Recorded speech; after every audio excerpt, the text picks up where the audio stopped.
korban jiwa dalam kejadian ambruknya atap bangunan sekolah MTS ini. Hanya kondisinya rusak parah atap. Selamat malam Tribuners, bersama saya Tria Wulandari. Inilah update berita terkini yang dilaporkan langsung reporter Tribun Network dari lapangan.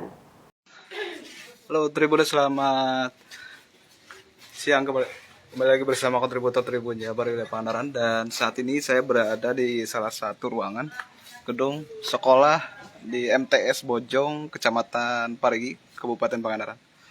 Dan ini kita melihat pasca ambruk ya. Tadi sekitar jam 12 siang ketika hujan deras yang disertai angin kencang ya. Ini bangunan, atap bangunan ya. Hampir 2 ruangan ini ambruk dan genteng kayu-kayu beramburan.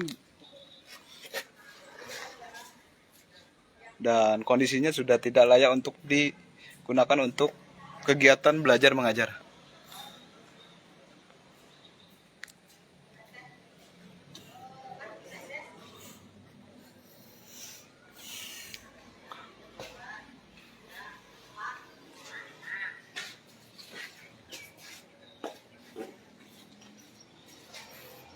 Ini ruangannya cukup sedikit, ini Tribuners. Jadi salah satu sekolah MTS di Desa Bojong, Kecamatan Parigi, Kabupaten Pangandaran. Saat ini rusak parah karena ambruk saat terjadi hujan yang disertai angin kencang ya, sekitar pukul 12 tadi siang. Dan seperti inilah kondisinya, dan tentunya tidak bisa digunakan untuk aktivitas kegiatan belajar mengajar.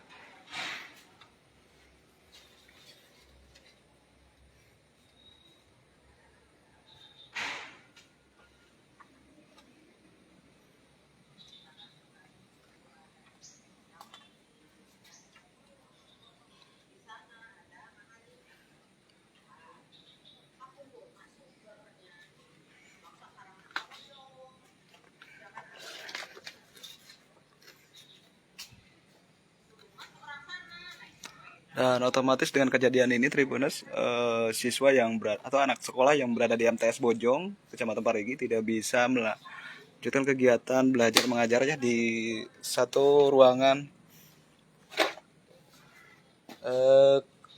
kelas ya, kelas 9 ya. Di sini bisa kita lihat ini kelas 9B ya di MTS Bojong.